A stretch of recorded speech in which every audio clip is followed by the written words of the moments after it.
Bonjour, je m'appelle Dominique Serra-Kouatanea, je suis enseignant-chercheur aux facultés Loyola Paris depuis bientôt 6 ans.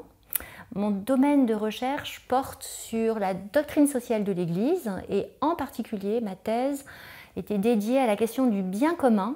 la dynamique du bien commun, la visée du bien commun à partir des différents textes du magistère, mais aussi à l'écoute d'un penseur jésuite du XXe siècle qui s'appelle le père Gaston Fessard. Et donc à ce titre de recherche sur les questions d'enseignement social de l'Église, je suis conseillère pour la revue Études.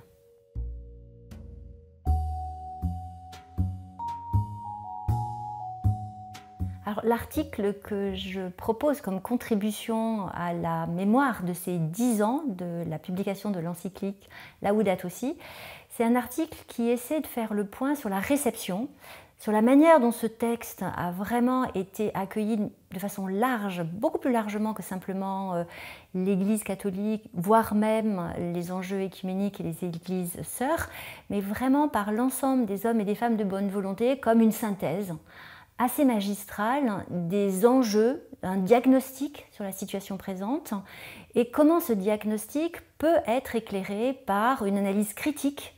des défis structurels dans lesquels notre monde est plongé, notamment les défis qu'on peut nommer comme crise. On pourrait dire changement d'époque plutôt que époque de changement, dans la mesure où il s'agit de reconsidérer la manière de vivre ensemble. Comment vivre ensemble en prenant conscience des limites planétaires, voire du dépassement de ces limites planétaires sur bien des sujets, exige de reconsidérer pour les pays les plus riches la manière dont ils prélèvent sur la richesse commune des éléments de notre terre, de sorte qu'un des grands axes de la pensée sociale chrétienne, c'est de dire que ce travail de la justice, de la juste répartition des richesses, doit en permanence aiguillonner les consciences. Et donc Laudato Si, c'est à la fois ce grand diagnostic, et j'ai essayé de montrer comment ce diagnostic permettait d'entrer en dialogue. Voilà, ce n'est pas du tout un texte qui essaie de stigmatiser des pratiques, qui les analyse, qui pose un diagnostic assez étayé, scientifiquement, mais aussi philosophiquement, théologiquement, et qui essaie d'entrer en dialogue avec les acteurs économiques, politiques et sociaux pour dire voilà ce qui se passe, voilà les enjeux, comment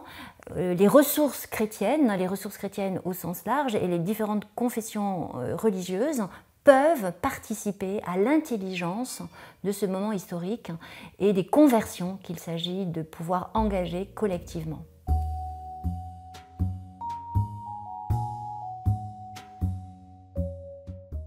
La question des enjeux et des défis écosystémiques, pour moi, est arrivée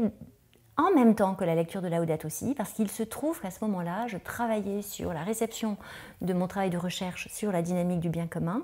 et que j'étais au cœur de l'Université catholique de Lyon, embarquée dans une chaire qui s'appelle Hélène et Jean Baster.